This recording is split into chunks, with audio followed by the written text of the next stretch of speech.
Welcome to the Savage Executive Podcast. My name is Steve Smith, and I'm your host here at the Savage Executive. Whether you're running a company, leading a ministry, or navigating both, you're in the right place. Every week, we bring you practical frameworks, real stories, and biblical wisdom for the weight that you carry. Let's dive into it today. Your revenue is up. Your customers, they're coming in. Your product is catching on. Everything, and I mean everything, is going right. And yet, you're terrified. You are running out of cash. Your bank account is shrinking. You're checking it obsessively. You're wondering, how are you going to make next week's payroll when you've got $1 million in receivables that are waiting to be collected? Or maybe you're leading a ministry. You've got more demand for your programs than you've ever had. Your donor relationships are strong. Maybe you just secured a major grant, and yet you're looking at the calendar wondering how you're going to make it through the next quarter. The grant may be real, but the disbursement schedule doesn't match your operational needs. I'm walking through that right now. You hired staff, you launched the program, you made the commitment, and now you're waiting on a check that's 60 days out. This is the paradox of growth that nobody talks about enough. More business, more ministry momentum doesn't automatically mean more cash. In fact, more growth often means less cash in the short term. It sounds backwards. It is backwards. And it's one of the most dangerous periods a growing organization faces. You've spent the last year begging for this problem. You wanted customers, you wanted donors, you wanted traction. Now you've got it. And you're drowning. Here's the brutal truth. More organizations die from growth they cannot fund than from lack of opportunity. Not because they failed to find business, they failed because they couldn't afford to grow into it. The very success that looked like a win became the mechanism of their collapse. I've watched brilliant leaders navigate this. Good products, real demand, important missions, real donor support. But they couldn't bridge the gap between what they owed and what they collected. And the faster they grew, the wider that gap became. The difference wasn't intelligence, it's not work ethic. The difference was understanding this one thing. Growth and cash flow are not the same metric. One looks good to stakeholders. One determines whether you survive Tuesday. Today, we're talking about that gap, how it happens, why it's so dangerous, and most importantly, how you navigate it without going under. If you're in growth right now, whether in a business or a ministry, this episode might save your organization. Let's start with how this actually works, because the mechanics matter. When you grow, costs come first. Revenue comes later. That's not a maybe, that's a law of organizational life. And if you understand this law, you can plan for it. If you ignore it, it will ambush you when you're riding high and feeling successful. Let's think through a scenario with me. You land a new customer, maybe a $500,000 contract, representing a 30% increase to your annual top line. You're celebrating, you should be. But now you have to deliver, which means you need to hire before revenue materializes. You need to buy materials and equipment before you sell them. You need to invest in capacity before utilization arrives. The costs are immediate. The revenue, 3 months out. And then maybe 30, 60, 90 days after invoicing. For ministry leaders, the scenario looks different, but the pain is identical. A church launches a second campus, hires the campus pastor, signs the lease, runs the launch campaign before the first offering is ever collected. A nonprofit receives a grant award, but can't bill against it until resources are already deployed. A parachurch organization expands into a new city, investing in staff and infrastructure before a single dollar of local ministry revenue arrives. The mission is real, the momentum is real, but the money hasn't arrived yet, and the bills are due now. So let me walk through the numbers so the principle is concrete. This $500,000 contract requires delivery over 3 months. Month 1, you have 3 hires at $8,000 per month, $24,000 immediately. Materials and equipment, $30,000 upfront. Workspace, software, tools, $5,000. Before you've delivered anything, you've spent $59,000 just to make delivery possible. Month 2 and 3, same pattern. More payroll, more materials, total cash burn to execute, roughly $102,000. Now you invoice for $500,000. Except your customer, a mature company with standard payment terms, doesn't pay for 90 days. So here's your timeline. Months 1 to 3, you spend $102,000 executing. Month 4, you finally invoice. Months 5, 6, and 7, they process, approve, and cut a check. You finally get paid at the end of month 7. From month 1 to month 7, you've funded $102,000 out of your own capital. That's the growth cash gap. This is called the cash conversion cycle. And it's the invisible killer of growing organizations. You pay your team on the 15th and the 30th, but you don't invoice your client until the project is done. And your client doesn't pay for 30, 60, 90 days. You funded the work, your team was paid, but the money hasn't shown up yet. Meanwhile, payroll is due again in 3 days. The faster you grow, the wider that gap becomes. Growing 10% a year, it's manageable. Growing 100% a year, that gap can swallow your entire working capital reserve. It can swallow your personal savings. And here's what keeps leaders awake at night. A profitable, growing organization can absolutely run out of cash. You might be profitable on paper. Your accountant says, yes, you made 15% margin on that contract, but profitability and cash are not the same thing.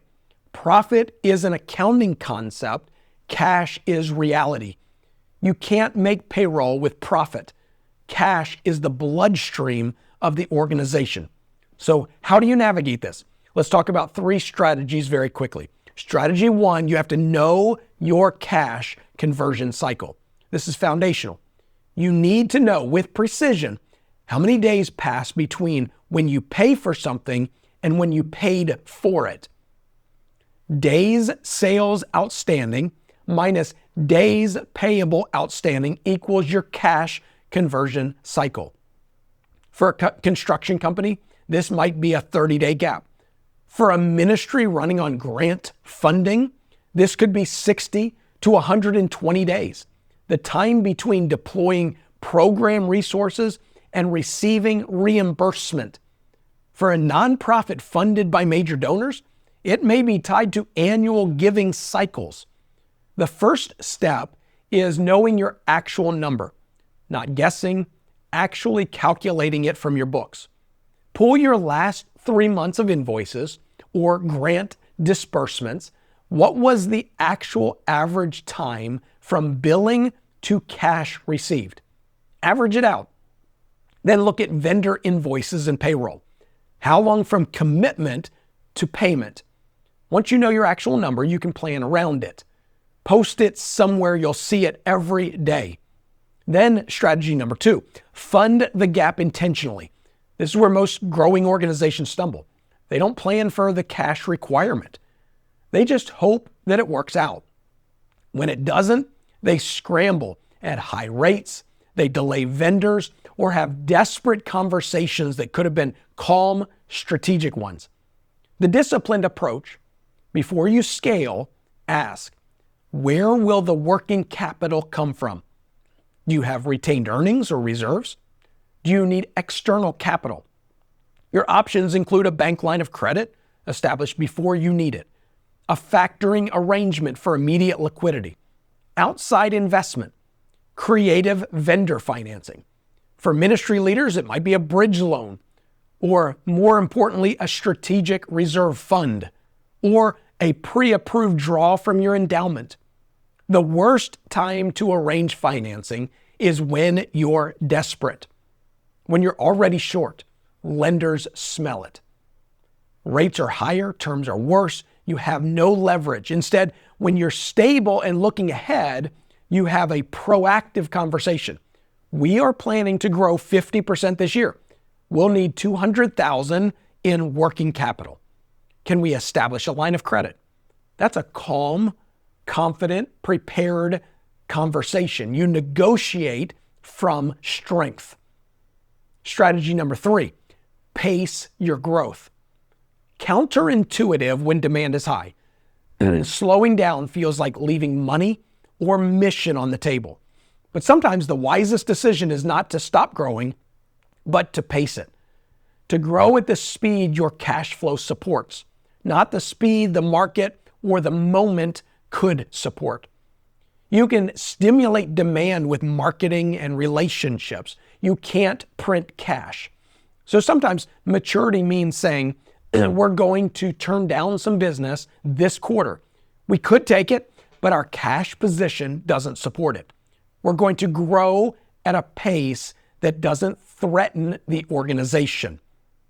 Controlled growth beats explosive growth that implodes. Stewardship over speed every time. Here's a scenario that plays out more often than you'd like to think. On both sides of the for-profit and nonprofit divide, a company wins a significant contract. We'll use that $500,000 again. Real money, real growth opportunity. The customer's legitimate. They're going to pay, but the brutal sequence, the work happens over 3 months, which means immediately, month 1, hire, add team, buy equipment, invest in capacity. But before they've delivered anything, $60,000 to $70,000 out of pocket. Revenue from this contract so far is 0. Total cash burn rate to execute, $150,000 to $200,000. And the customer doesn't pay for up to 120 days. 6 months of funding the project out of their own capital, payroll every 2 weeks, suppliers expecting payment, reserves that were healthy are now depleted. The ministry version looks like this. A church commits to a major outreach initiative. The board approves it. The pastor is energized. Staff hired, venues booked, logistics invested in, all before the campaign donations arrive. The mission's right. The vision's clear, but the money wasn't committed before the funding was secured. By the time the giving campaign runs, the bills are already past due, and the leader who inspired everyone is now quietly drowning in operational stress that nobody else can see. Profitable on paper, momentum on the surface, cash strapped in reality. This happens to smart leaders with real organizations. It's not a failure of execution. It's a failure of planning the conversion cycle. Revenue is not cash. Timing is everything. You can have that $500,000 contract or a major grant award and be nearly destroyed by your own success if you didn't plan for how to fund the gap. That's not rare, that's routine, and it's completely preventable if you count the cost before you commit to the growth. The scriptures speak to this with profound clarity. Luke 14, verses 28 through 30, Jesus is teaching a crowd, and he uses this image. Suppose one of you wants to build a tower. Won't you first sit down and estimate the cost to see if you have enough money to complete it? Notice what he's not saying. He's not saying don't build towers. He's not anti-ambition. He's not suggesting you stay small and safe. He's actually assuming you'll build towers. You'll undertake big things. You'll grow. You'll expand. You'll create. His point isn't don't do big things. His point is count the cost before you do. He's anti-foolishness. He's saying understand what something is going to demand before you commit to it. Don't let enthusiasm override wisdom. Don't let the excitement of the opportunity blind you to the requirements of the opportunity. He continues, if you lay the foundation and are not able to finish it, everyone who sees it will ridicule you, saying, this person began to build and wasn't able to finish. An incomplete tower is worse than no tower. A half-built structure isn't progress. It's a monument to poor planning. Partial execution, running out of resources mid-journey, that's not just failure, that's public failure. That principle applies to every leader in this audience. Whether you're building a company, a ministry, a nonprofit, or an institution, can you fund what you're about to start? Not can you close the deal or cast the vision, can you actually fund it? Because growing faster than your cash flow supports is exactly like laying a foundation for a tower that you don't have the resources to complete. That failure is public.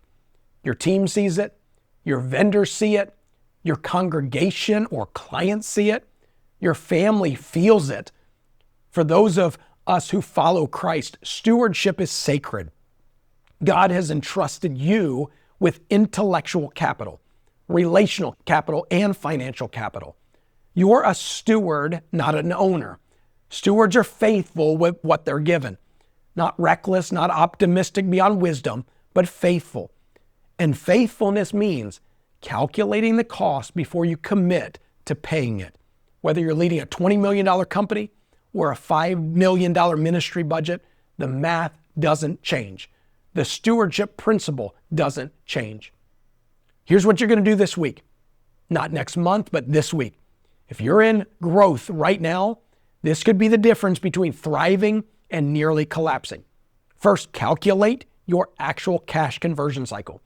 Get your finance person or yourself and run the numbers. Pull the last 90 days of invoices or grant disbursements. What was the actual average time from billing to cash received? Not the terms you offered or were promised, but the actual time. Now pull your vendor and payroll obligations. How long from commitment to payment? Subtract one from the other. That's your number. Write it down, post it somewhere visible. Every dollar of growth requires working capital equivalent to that cycle. Second, you're going to do this week. Project what happens if you grow by 50% this year. Don't hope, calculate.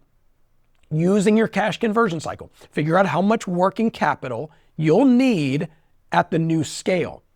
If you're at $100,000 monthly with a 30-day conversion cycle, you need $100,000 in working capital. At $150,000 monthly, you'll need $150,000. That's an additional $50,000 you need to fund the gap. Where will it come from? Have that answer now before you're in the middle of growth and panicking. Third thing this week, have a conversation. Business leaders, call your banker. You don't need to borrow yet, but you need to know your options. Go in calm, present your numbers. Say, if we grow by 50%, we will need additional working capital. Can we establish a line of credit? What terms would you offer? Calm and prepared gets better terms. Ministry and nonprofit leaders, pull out your operating reserve policy. Do you have one? Does your board know what it says? What's your current reserve as a percentage of monthly operating expenses? The standard is 3 to 6 months. If you're below that and planning to grow, this conversation belongs in your next board meeting, not your next crisis. Growth is good. It's the goal. Whether revenue, growth in your business, or mission expansion in your ministry. But growth without structure is just controlled chaos that feels productive. The structure you need: capital planning, cash conversion awareness, intentional pacing. That's what separates visionary leaders from those who can actually build things that last. That's what keeps the best opportunities from becoming cautionary tales. If you want to dig in deeper, head over to savageexecutive.com. We would love to converse with you more. My direct email address is steve@savageexecutive.com. Whether you lead a company or a ministry, the math applies, the discipline applies, the stewardship applies. If you're in growth right now, the next 6 months or where this plays out, you can be the leader who plans the cash conversion cycle and navigates growth smoothly. Or you can be the leader who gets ambushed by it despite record revenue and real momentum. The difference is one spreadsheet and one honest conversation. Next week, we're going to talk about something different but equally weighty: the weight of leadership. The things you carry that nobody else can see. The decisions that keep you up at night. The information you hold that you can't share. The emotional load of absorbing everyone's stress while projecting calm. And most importantly, how to carry that weight without breaking. Because your team needs you strong. Your family needs you present. Your organization needs you thinking clearly. And none of that happens if you're silently crushing under a weight that's too heavy. Thanks for being here. This stuff matters. If you're listening and you're in growth right now, send me a message. Tell me what you're wrestling with. I want to know. And I'll see you next week.